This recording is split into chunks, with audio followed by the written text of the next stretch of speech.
culture awareness and a community. And then this is the second part of the slide. P. Martinez, a former teacher at the Lincoln School, said students that year had a movement that would transfer generations of Latinos in America. In 1968, the kids kicked the doors open, he said.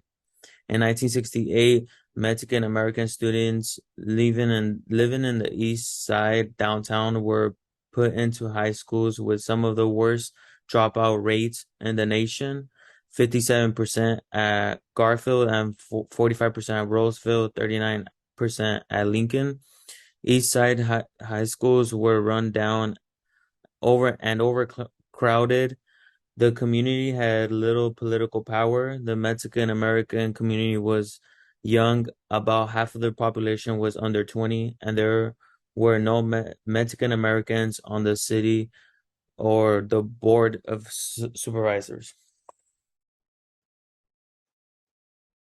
Hi. So I did my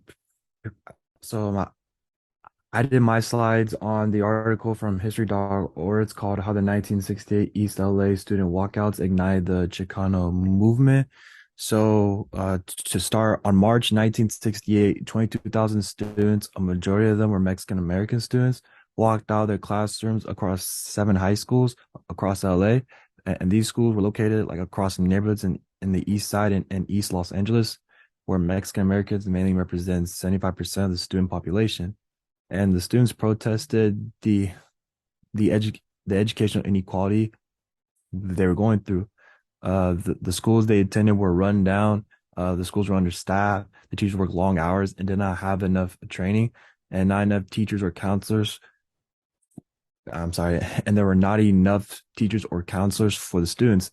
And the students at these schools were being steered towards vo vocational jobs, which are jobs like plumbing, welding, and construction, just jobs like that. And the students were not okay with this, as they want to also be steered towards more courses that would lead them towards college. Next slide, please. Appreciate you. And then right here, many of the walkout leaders have participated in the Chicano Youth Leadership Conference that occurred once a year in Malibu. Sal Castro was a member of this conference. He took what he learned at the conference and brought that knowledge back to a social studies class back at Lincoln High School. And Sal told his students to take any other concerns about their education straight to the school board when they went unheard. He helped them organize the walkout. The original plan was for students at 4 high schools. I'm sorry. The original plan was for students at 4 high schools to walk out. Instead, there was an unplanned walkout on March 1st, and then on March 5th, 2,000 students at Garfield High School walked out, and the police were called by the administration. And the next day, 3 more high schools, Roosevelt, Lincoln, and Belmont, walked out. This was despite the administration blocking the doors and locking the gates, and students, and the students that were arrested were sent to the principal's office.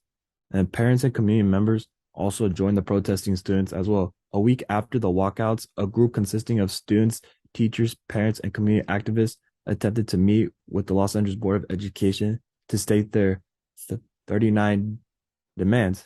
And the demands range from wanting to implement like bilingual education, removing racist teachers, expanding libraries, and incorporating a culturally inclusive menu at the school cafeteria, which were some of the demands. And the board held a meeting, but they decided that they could not do any of their demands because of the lack of funds. And then Sal Castro was later arrested. The walkout. The original plan was for students at 4 high schools. I'm sorry. The original plan was for students at 4 high schools to walk out. Instead, there was an unplanned walkout on March 1st, and then on March 5th, 2,000 students at Garfield High School walked out, and the police were called by the administration. And the next day, 3 more high schools, Roosevelt, Lincoln, and Belmont, walked out.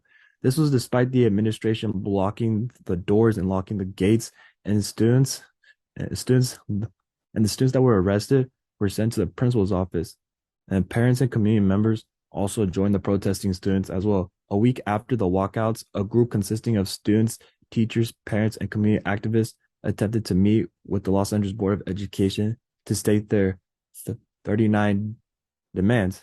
And the demands range from wanting to implement like bilingual education, removing racist teachers, expanding libraries, and incorporating a culturally inclusive menu at the school cafeteria, which were some of the demands.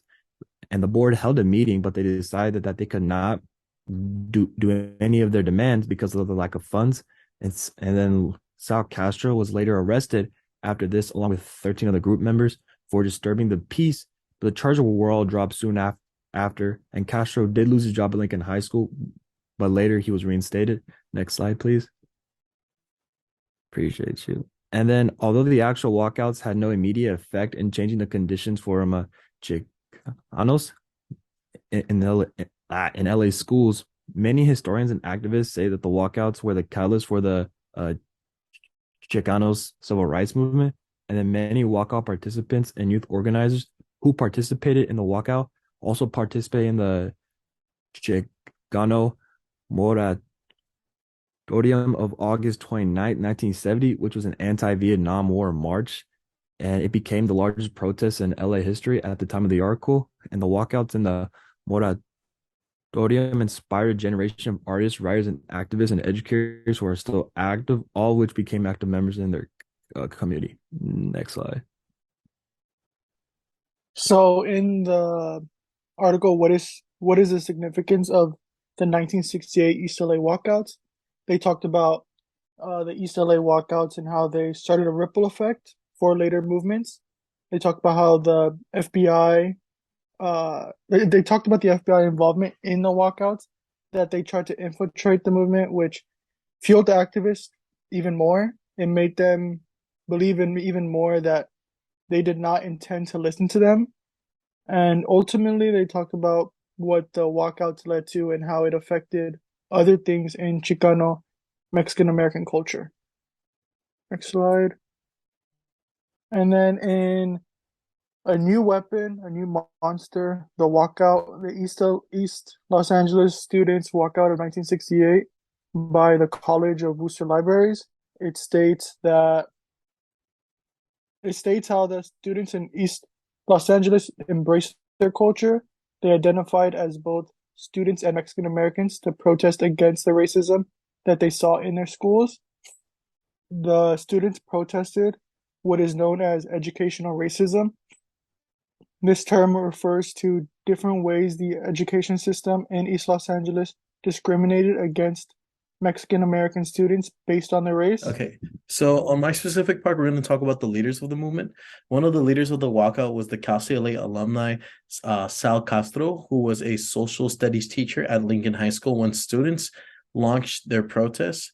Another notable figure will be Sal. Oh, I already mentioned, as I mentioned, Sal Castro, which was again a teacher and a key organizer of the walkout that held most charges and was held in detention the longest.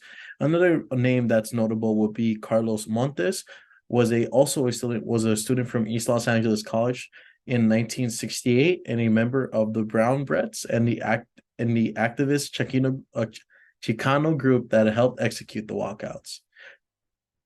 I also am going to be talking about the aftermath of the walkout. One of the notable things is all 38 demands presented by the educational issue coordinating community immediately after the walkout were rejected by the state of LA Board of Education. Even with the rejection from the Board of Education, it still remains one of the largest student protests in the United States. And then here are also my sources, but I could also add on some detail about them. Just 1 second, please.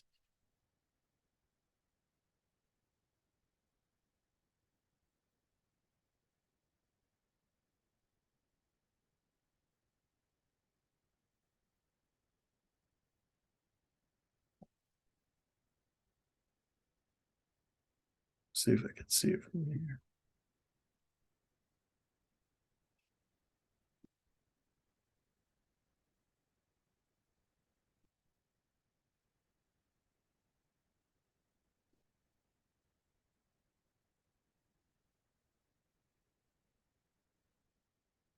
what's it called? Some more things about the project I wanted to mention is from the leaders of the movement. If we can go back, it's going to be about Sal Castro, like I mentioned before, was a key teacher and a key organizer of the walkouts that held most of the charge. Sal Castro was released on bail and lost his teaching position at Lincoln High School due to the arrest. Carlo Montes, like I mentioned, was a student from East LA in 1968 and a member of the Browns community, like I said before. And then 2 years before, Montes himself had also been a student from Garfield High School in East LA. And some more detail about the aftermath of the walkout: between 15,000 and 2,000 students from 7 high schools, uh, all had participated in the walkout. They were joined by also their parents and members from the community. Protesters also formed the educational issues coordinating community, but the group's demands were ultimately rejected by the LA Board of Education. And like I mentioned, these are my slides, and this has been my part. Thank you so much. This has been Benjamin Leon.